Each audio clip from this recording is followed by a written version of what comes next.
Good evening and thank you for joining us this evening. For months, ABC7 has been working to get you information on clusters of COVID-19 cases. Tonight, extra perspective on the timeline of events.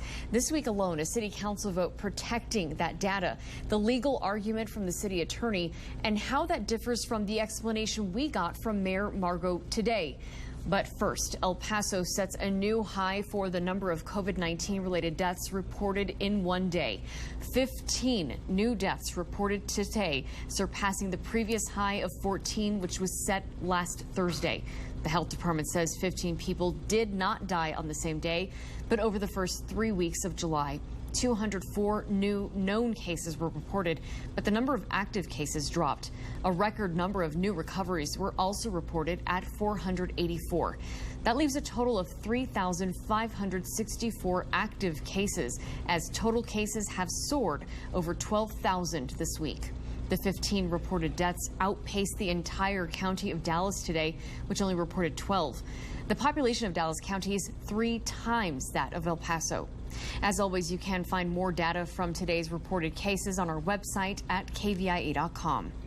And now for extra depth as ABC7 works to get cluster data from the city of El Paso. This all came to a head Tuesday during the city council meeting as representatives split right down the middle. 4 representatives argue the names of the businesses with outbreaks should be public and press El Paso's health authority, Dr. Hector Carranza, to release the names. Really what I want to hear from the public health department, from our leaders, is that let's put the same amount of energy into disclosing to the public instead of putting all of this energy to talk about why it's wrong. Why is it good?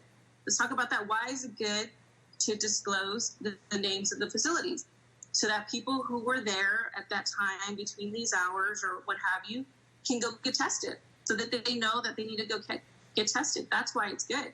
It's not for shaming. Our question is, if a business has only 5 employees and you release that information, how are you not disclosing who the people are? Okay, and so when there's a measles outbreak, we do publish hotspots for measles, or when there's an outbreak, daycares, hospitals, correct?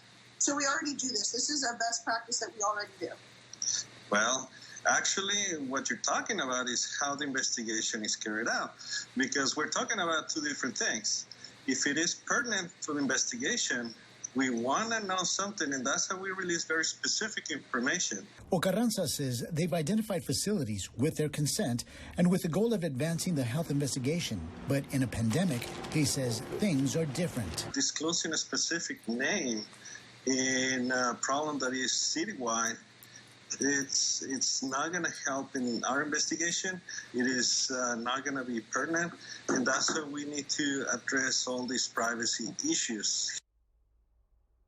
And that discussion, which you just heard, ended with Representatives Peter Schwarzbein, Cassandra Hernandez, Alexandra Anello, and Henry Rivera voting to release the names of businesses with COVID-19 infections. Sam Morgan, Ceci Lizarraga, Isabel Salcedo, Claudia Lisset Rodriguez voted no, with the mayor breaking the tie to withhold that data. Now, around 3 o'clock yesterday afternoon, ABC7 received an unsolicited interview opportunity with City Attorney Carla Neiman. We were given less than 30 minutes from that time, and we accepted.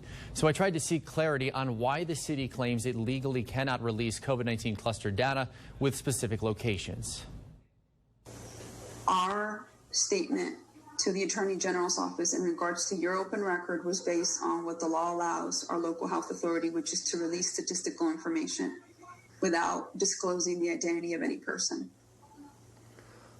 Right, but we're not talking about people, we're talking about locations. So why are you not releasing the information of specific locations? Well, I disagree. We are releasing cluster information based on specific categories. That's true, as shown in these weekly graphics released by the city that breaks down cluster information. But these breakdowns aren't specific identifiers as to precisely where clusters are happening, leaving El Pasoans in the dark. That doesn't allow them to make informed decisions as to whether or not they want to go to certain places because of potential exposure at those places. People who make those decisions do not know based on the information that you're currently releasing. Well, based on the information that we're currently releasing, you can tell that the clusters are in nursing homes. And ABC7 has reported on outbreaks at multiple elderly care facilities. Each time we've asked the city to confirm COVID data we've received from those facilities, including the Ambrosio Guillen Veterans Home. The city says its public health department policy is to not release names of facilities. That is something that should be available to anybody who wants to put a loved one in a nursing home. I don't believe that you should put the burden on all government to make those decisions for individuals. Now, I also asked the city attorney if she was aware of any instances when cities were sued in other parts of the country for releasing this information. She said she is not. And Eric, you continued this conversation today with Mayor DeMargo? Yeah, so today we were still trying to get an explanation why the city won't release specific location information. And for the first time, we heard this explanation. The legal definition of a person, which you can look up in Google and law libraries, refers to a human or a non-human entity that is treated as a person for limited legal purposes. In legal jargon, a person is either an individual, a corporation, an organization, a partnership, an LLP, you name it. It's too tenuous and it's not helpful. So you've got the confidentiality issue and you've got the economic harm that would occur just as a result of that disclosure. It makes no sense. Again, that was Mayor DeMargo today. Let's look at the big picture, though. This is the timeline of how long ABC7 has been working to get you information.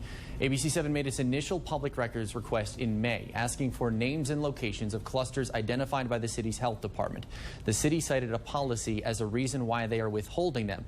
We asked the city for the policy, but it didn't exist. And Eric, in June, city staff cited a Texas law that permits the release of such information as long as no person is identified.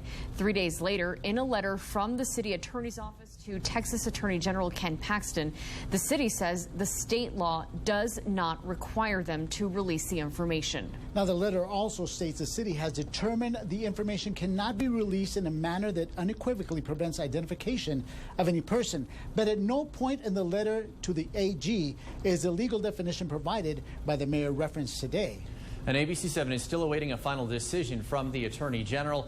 In just a few minutes, we'll hear from a First Amendment attorney here in Texas who explains why this information is so important to you. And while cluster data will not be released for the time being, including names of businesses with local outbreaks, the community seems to be on the same page, wanting more information from officials. ABC7's JC Navarrete spoke to the local business community and their patrons, and JC joins us live. JC, what did you get from today's conversations?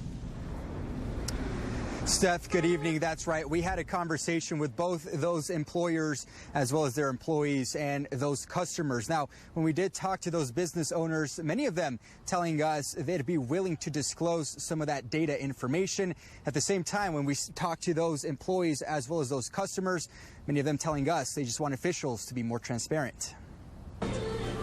In my opinion, yes, you need to inform your customers, even if you're going to lose or it's going to affect your business.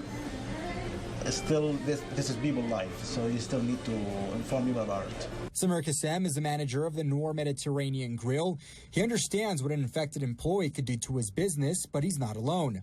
We also spoke to the folks with Fotre Bien and the Hunan Palace. They all agree on disclosing which businesses have positive cases. Should businesses and facilities disclose the number of employees who have been infected by COVID-19? I mean, I believe they should, because I think everybody should know if they've been exposed to someone with COVID-19. Officials with the city say their move to keep this information private is in an effort to minimize apprehension towards supporting businesses that may have been infected. However, the manager of Hunan Palace tells us it's up to the business to make their customers feel comfortable. I like to shop locally. So if I know that a business has had cases, but they've shut down and sanitized everything and taken care of what needs to be done, I'm still going to go. I just want them to be, straightforward about it and, do what they have to do to keep everyone safe. Residents tell us they feel officials are prioritizing businesses and the economy over their health. They want to keep the economy going, but they don't even care about lives that are being lost. They're not even taking the precautions of letting me know that they should let us know. That way we can take care of our families and our customers and us individually. Eric, Steph, out of the half a dozen people that we spoke with, they all could agree on one thing. They want transparency when it comes to these outbreaks, and they all want these businesses to disclose their cluster data. Reporting near downtown El Paso, JC Navarrete, ABC 7. And this effort to try to get specific cluster information is widespread across the state of Texas. Last month, ABC 7 spoke with a First Amendment attorney out of Houston who believes this information should be made available to you, the public. What's the point of withholding this information from the public? We're living with this pandemic. The whole idea, especially in a state, supposedly a conservative state like Texas, is that the citizens should be able to make up their own minds. Meanwhile, this brings back the harsh reality of the time that we're in right